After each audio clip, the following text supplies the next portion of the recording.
So we've been considering things that describe, words that describe the edge, the surface qualities of an object. And so we're now going to take that into some drawing. There are some close-up sections of 4 different things here, each one quite different with its surface quality. This is a close-up of a tennis ball. So the first thing I would want you to do is to sort of sketch some of the detail into the box. If we remember about proportion from our previous work, and think about where marks intersect lines, we can probably roughly, it's not a neat, perfectly neat line. See what I've done, a very light underdrawing, very, very light. You can probably hardly see it. Shall we zoom in and have a look? So very, very faint. But what I'm interested in, the type of marks that would describe this surface. It's very, very light. I don't want a lot of hard work onto there, but I'm going for a kind of sort of scribbly effect almost.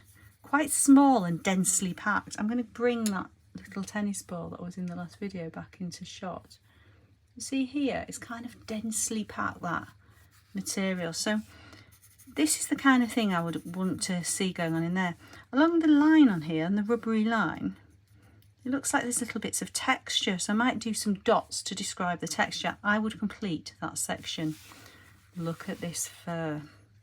Interestingly, the fur is light and the shadows are dark. It's a bit of a tricky thing to draw because you'd be instantly wanting to draw the lines. So I'm going to start making little marks of different weights. I'm not going to try and make it exactly like this. I'm looking for sort of darkish bits first. And I'm sort of leaving lighter bits into it. And I would fill that box. Do you see the direction? It's all going sort of left to right or right to left. It's not going vertical. So the types of marks I'm drawing are following those patterns. I might do lighter marks, but I would complete the box. Over here we've got some scales. Again, I would sort of sketch out roughly, oops, gone a bit wrong there, but sketch out roughly where these scales are. That one's quite big here. There's one hanging off the edge there. There's a roundish one here coming off the edge. So you see I've got a rough but light sort of section. Now I'm going to start some dark marks into the shadowy areas. When we've been doing tonal work, it was easy to get shadows in first, work on mid-tones and then put light tones around it. So into there I've got my dark tones into the top section. But this section looks quite smooth. It's kind of shadowy down one side. I'm not too worried about the overall drawing. I'm just thinking about the kind of marks I can see. That's all very smooth into that one. Here there's some sort of texture into the gap. But when we come onto the actual scale, the scale itself looks quite smooth. It's got a bit of shadow there. And then it's darker behind into that section. And you see what I'm doing? I'm building up. I'm thinking about smooth marks or textury sections. Finally, this sort of very angular rock, quite interesting looking rock. It's like got crystals in it, but see these sections, the darks coming up. I could sketch the whole thing in, or I could just start drawing the textures. So it is the textures I am drawing.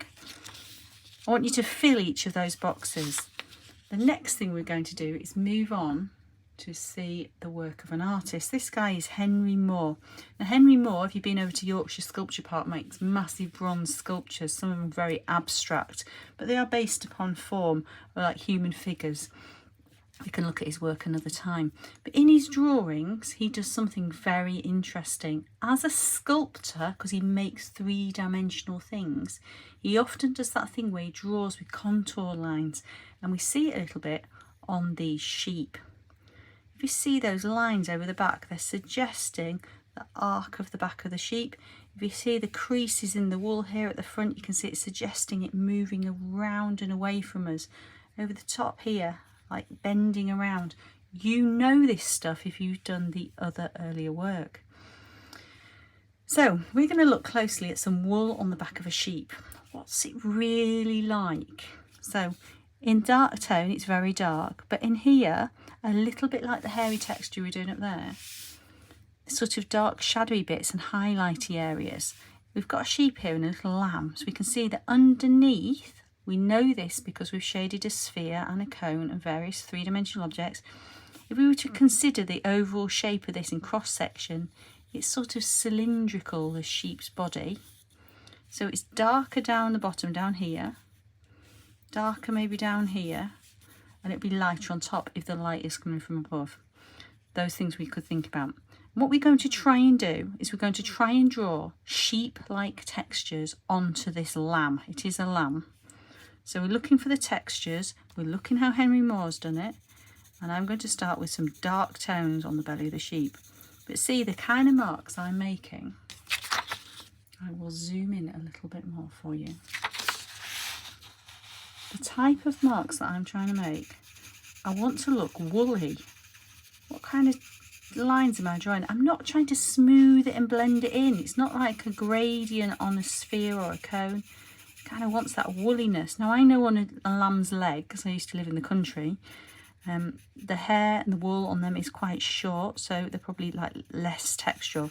On its body, it's going to have a little bit more of the kind of curly texture. I could put in some contour lines to help me. Anything that you feel will help you, you're going to add. I'm going to come back to this guy in just a minute. Right, it's coming together. I'm building up lots of little marks. I'm going dark, like I say, on the underside. Give him a bit of volume. I'm building up marks. I'm really looking at the kind of reference I've got in front of me. Quite like these dark creases, so I'm going in with a bit more dark tone. It's probably getting a bit woolly for a lamb, but let's not worry too much about that. We're exploring mark making. Now you could say, wait a minute, Henry Moore has got this sheep sat on the ground and the marks describing the ground are horizontal. So we could, if you wanted, put in a light horizon. And you could put in some landscape marks too. That would be fine. You could consider you need some marks adding depth. You could say but you want some grass textures. I haven't really got a lot of grass texture down here. I'm sort of making it up. This little lamb's got a lot to eat in this field, hasn't it, with lots of these textures. If something's big in the foreground, it's smaller in the distance, getting smaller perspective. Something we've not really covered yet, but we will do eventually. So these marks, see, I'm making them bigger as they're coming forward. You might go, what's happening in the distance? I'm going to deal with that in a different way. Like some trees in the distance, some sort of interesting trees. Might be some hills. Might think Van Gogh, you might have seen some Van Gogh's work. The way he handles distance is really cool. That's what you're doing. You're building up textures, you're looking at tones, you're looking at mark making, you're considering the woolliness of the sheep. Use the artist, use the reference.